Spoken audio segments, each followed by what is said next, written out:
Si simple que ça à imposer, mais on y arrivera. Ça, c'est clair et net. En septembre, si la situation se dégrade, ça ira encore plus vite. La vaccination obligatoire dans les hôpitaux, là, je pense qu'il va y avoir un problème dans l'éducation nationale aussi. Le débat va se poser. Donc ces phénomènes de vaccination obligatoire vont venir parce que l'enjeu, c'est pas forcément les trous dans la raquette du vaccin, parce qu'il y en a des trous dans la raquette du vaccin. Déjà 80%, c'est-à-dire qu'il y a 20% de trous dans la raquette. Des trous dans la raquette du vaccin. Déjà 80%, c'est-à-dire qu'il y a 20% de trous dans la raquette. Il y a des gens qui sont vaccinés 2 doses et qui n'ont pas d'anticorps aussi. Il y a des gens qui sont vaccinés 2 doses et qui n'ont pas d'anticorps aussi. C'est un phénomène intéressant. Moi, j'en connais au moins 2 qui ne génèrent pas d'anticorps avec 2 doses de Pfizer. Donc, Avec 2 doses de Pfizer, avec 2 doses de Pfizer, avec 2 doses de Pfizer. il y a de plus en plus de gens qui vont se faire tester sérologiquement pour vérifier après leur vaccin s'ils sont à des niveaux élevés ou pas d'anticorps. Là, vous êtes clairement en train de nous dire le vaccin, ça marche pas à tous les coups. Le vaccin, ça marche pas à tous les coups. Sur certaines personnes, ça fonctionne moins bien. Certaines personnes, ça fonctionne moins bien. Dans les 20% peut-être. Je ne suis pas spécialiste, mais empiriquement, on sait qu'il y a certaines personnes qui ne génèrent pas d'anticorps. Le vrai défi, c'est quoi? C'est les hospitalisations, c'est les cas graves. Qu'est-ce qui met la France à l'arrêt? Qu'est-ce qui met l'Europe à l'arrêt? Qu'est-ce qui met le bazar dans les pays émergents?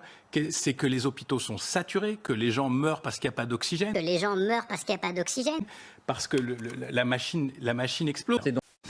Une nouvelle donne parce que ce variant est plus transmissible, nettement plus transmissible que le variant précédent. Par conséquent, s'il y a transmissibilité, en particulier si les sujets ne sont pas vaccinés. S'il y a transmissibilité, en particulier si les sujets ne sont pas vaccinés. Il est clair qu'il y aura plus de cas.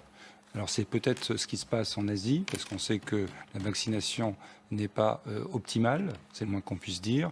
Et alors peut-être en plus que les vaccins qui sont disponibles là-bas ne sont pas toujours aussi efficaces que les nôtres, en tout cas ceux qui sont à disposition en France et en Europe, sur ce variant indien. Donc peut-être que ça peut expliquer. Puis d'autre part, il y a aussi les gestes barrières. D'autre part, il y a aussi les gestes barrières. D'autre part, il y a aussi les gestes barrières. Toutes les mesures qui doivent être respectées, qui doivent continuer d'être respectées, en particulier à l'intérieur, à la fois les masques, à la fois le gel hydroalcoolique. À la fois les masques, à la fois le gel hydroalcoolique.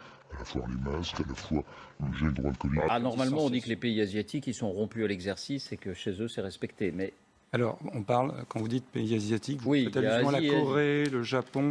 Là, vous parliez de l'Indonésie, de Malaisie ou l'Asie du Sud. C'est vrai. C'est peut-être une autre. Peut-être une différence.